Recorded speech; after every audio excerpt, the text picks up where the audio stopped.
अस्सलाम वालेकुम नाजरीन, मैं हूं तारिक शहजाद चौधरी। नाजरीन इकराम, खिलाफत उस्मानिया की तारीख़ के सिलसिले में आज हमारी 48वीं नशस्त है और इस किस्त में हम आज सुल्तान अब्दुल हमीद अव्वल के हवाले से गुफ्तगू करेंगे। नाजरीन इकराम, सुल्तान अब्दुल हमीद अव्वल 1255 तक 1277 हिजरी बा मुताबिक 1839 से 1861 ईस्वी इनका अहद सुल्तानी है। हम इस हवाले से ये अर्ज़ करते चलें कि सुल्तान अब्दुल हमीद एक नहीफ़ुल जुस्सा और बड़े अच्छे मिजाज की शख्सियत थे। सलातीन आले उस्मान में सबसे अगर जलील क़द्र शख्सियत कहा जाए तो वो ये थे। और मामला सिर्फ ये था इनके यहाँ कि ये सुल्तान हमीद रशीद पाशा से बड़े मुतासिर थे और रशीद पाशा जो था वो मासूनी तहरीक के ज़ेर असर मगरब ज़दा था।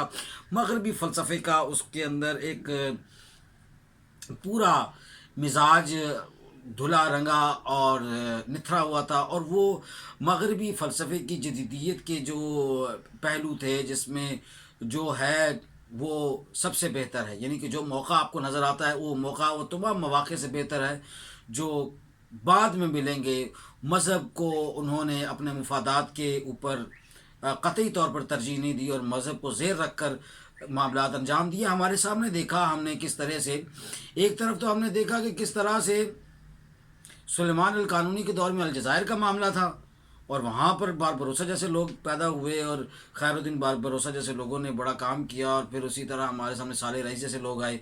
लेकिन यहाँ पर जो मामला हमारे सामने आया है, यहाँ पर आप उधर मोहम्मद अली पाशा को देख लें। उसने वाली मिस्र ने गवर्नर के तौर पर जो उसने लॉन्स ऑफ अरेबिया का किरदार वहाँ पे अदा कर दिया।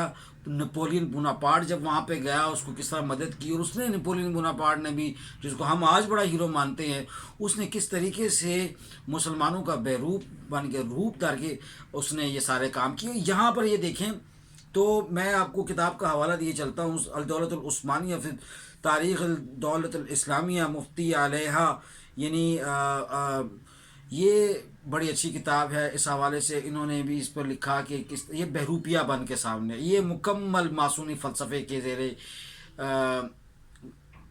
अताब भी थे और उसके में गिरफ़्तार भी थे। और इन हालात के अंदर इसी वजह से ये सारे मामलात इनके अंदर थे। सुल्तान ने जब महमूद सानी के बाद का जो मामला है आपके सामने आ रहा है, इन्होंने उसको मुकम्मल इख्तियार दिया और उसने अपने इख्तियार के अंदर वो तमाम पूरी पौध और नस्ल तैयार की जिसने आगे आने वाले दौर के लिए सारे मामलात अपने हाथ में, निज़ाम को अपने हाथ में देना था। इनके 3 दर्जे थे।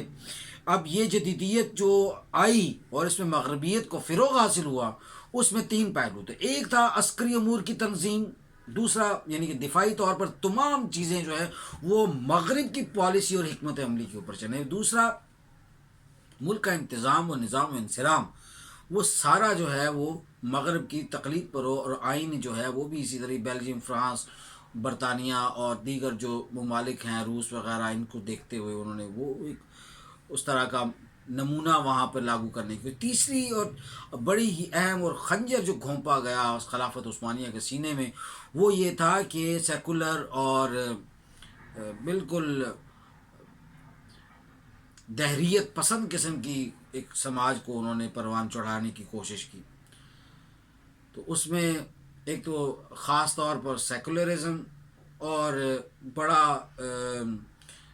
एक ऐसा ज़मीन तैयार की गई कि जिसमें सेकुलरिज़म भी हो और एक ऐसा मुआशरा हो जिसके अंदर दाएं बाएं की तमाम सोच जो है उस पर एक नई सोच, एक नया आइन की सूरत में गालिब की जाए।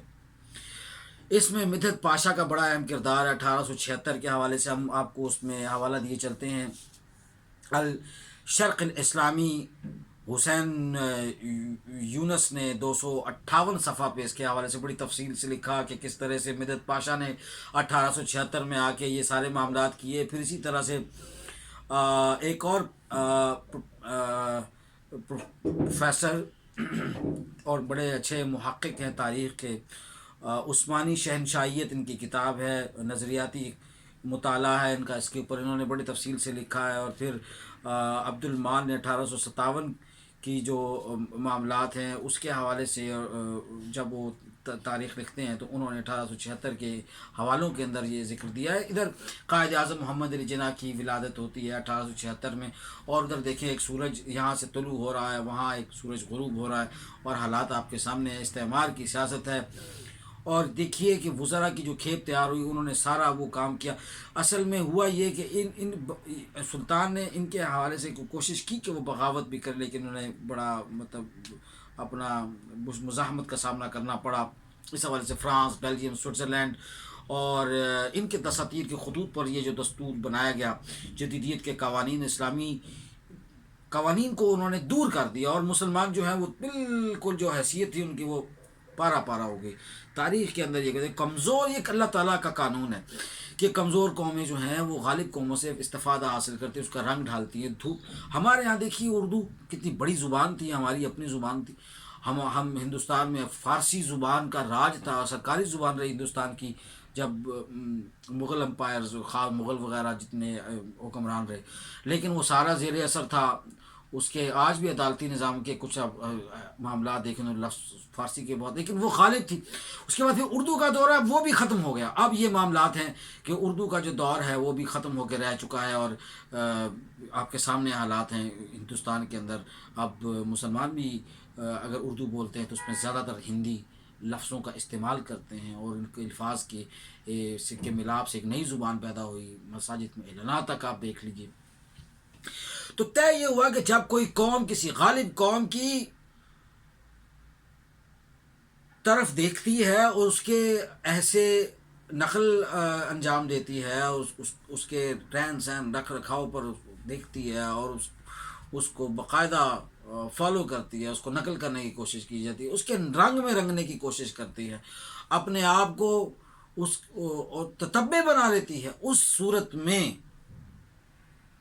وہ اپنا قومی تشخص کھو دیتی ہے. یہ نہیں کہ تہذیبوں کے درمیان جو خلا یا خلیج پیدا ہوتی ہے اس کو پر کرنے کے لیے کوئی نہ کوئی ثقافت، کوئی تہذیب آپ کی آ کر شامل ہو جاتی ہے. جو قومیں اپنی روٹس، اپنی جڑوں کے ساتھ لگی رہتی ہیں، اور جڑیں ہماری جو ہیں، ہمارا جو وہ دوام ہے، ہمارا جو استحکام ہے، وہ جو مینار ہے، وہ جو سلامتی ہے، وہ دین اسلام کی ان وضع کردہ اصولوں کے اوپر ہے جو اللہ پاک نے قرآن پاک کی صورت میں دی، اور حضور نبی کریم صلی اللہ علیہ وسلم نے اپنے اسوہ حسنہ اور کاملہ کی صورت میں ہم تک پہنچائی.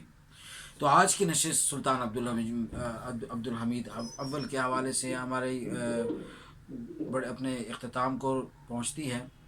انشاءاللہ اگلی نشست میں آپ کے سامنے دوبارہ حاضر ہوں گے. تب تک کے لیے اجازت دیجیے. اللہ حافظ.